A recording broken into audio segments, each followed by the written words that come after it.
Hi there, this is Ranjit from techtobuzz.com, and today I have the unboxing of this HTC Desire SV, and I believe this is a model that is launched only in India or in a very limited regions. And again, this is a dual SIM Android phone, and specs are very similar to the HTC Desire X, but this is the, I would say, a dual SIM version. And again, we get it in two colors, this yellowish orange and the black color. The one I have here is the black model, and I want to thank Faisal Communications for providing this unit for review. And the MRP pricing quoted here is almost 26,000, but Faisal Communications quoted me a street price of around 21,000 for this phone.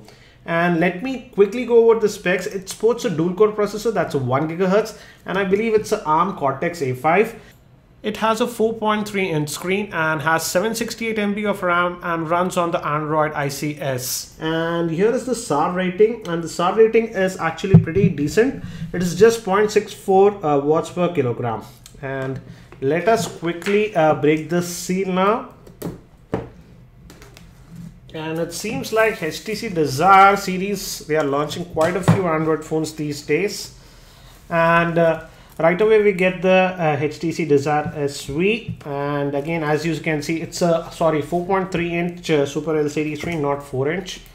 And let me take it out, and as you can see, it's dual SIM, and I have to say the phone feels very heavy. So let's quickly look at what else do we get in the box. It's the standard fare, nothing special. As you can see, the standard HTC earphones, micro USB charging cable, and a country specific USB charger. So nothing special. Let me keep all these things to the side. So this is the phone itself, and let me take out this protective cover. And as I said, again, this is the black version again. So let us quickly open the back cover, and we have a small indent over here using which we can pry open back the back cover. And as you can see, the battery is already there.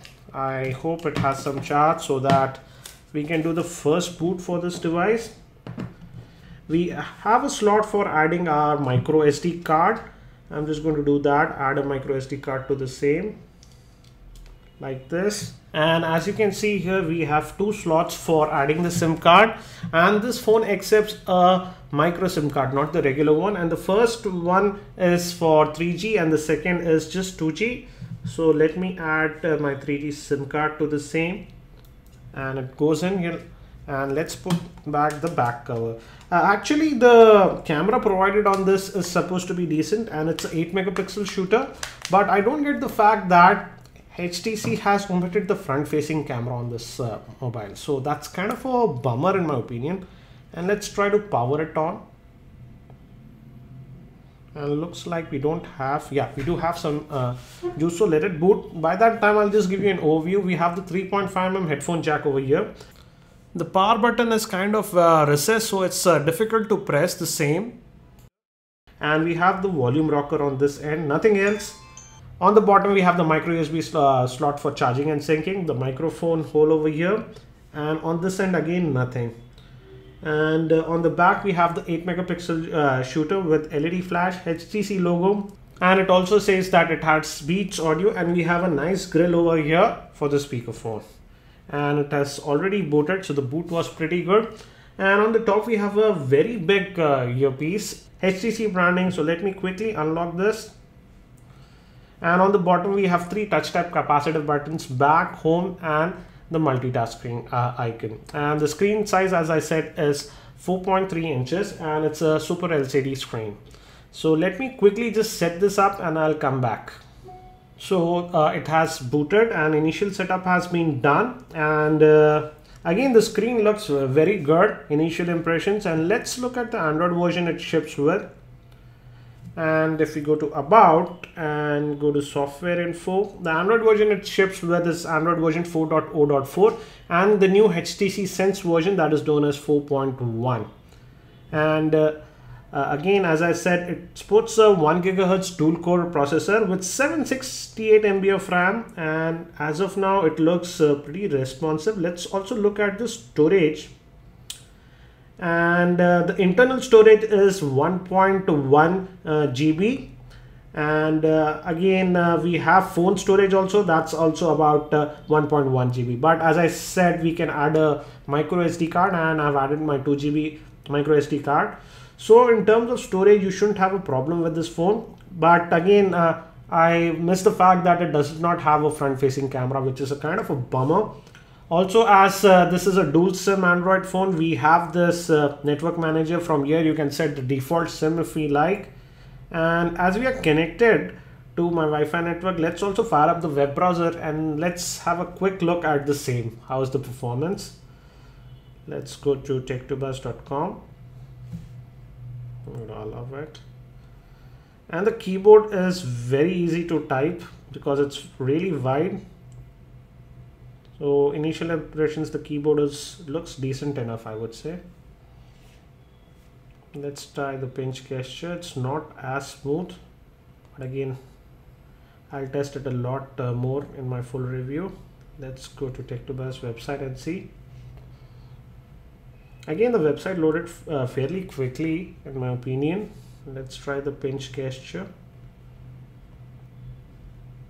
It's okay, and we do get that text reflow option that we get with HTC browsers, so that's also there. And let's open up one of the stories because we have a video embedded in this web page. Let's try to change the orientation, and the orientation change again was very quick. Let's play back this video. Hi there, this is Ranjit from Tech2Buzz.com, and in this video I'm going to talk about the differences between the iPad. So again, as you can see, no problem. So initial impressions looks like a nice handset, and the feel also is actually pretty good. Let me show you the back. Actually, the back, the texture is kind of rubbery plastic, so it gives a very good grip and feel to the phone. Also, as this phone sports 8 megapixel camera, let's quickly have a look at the same, and let me fire the camera app.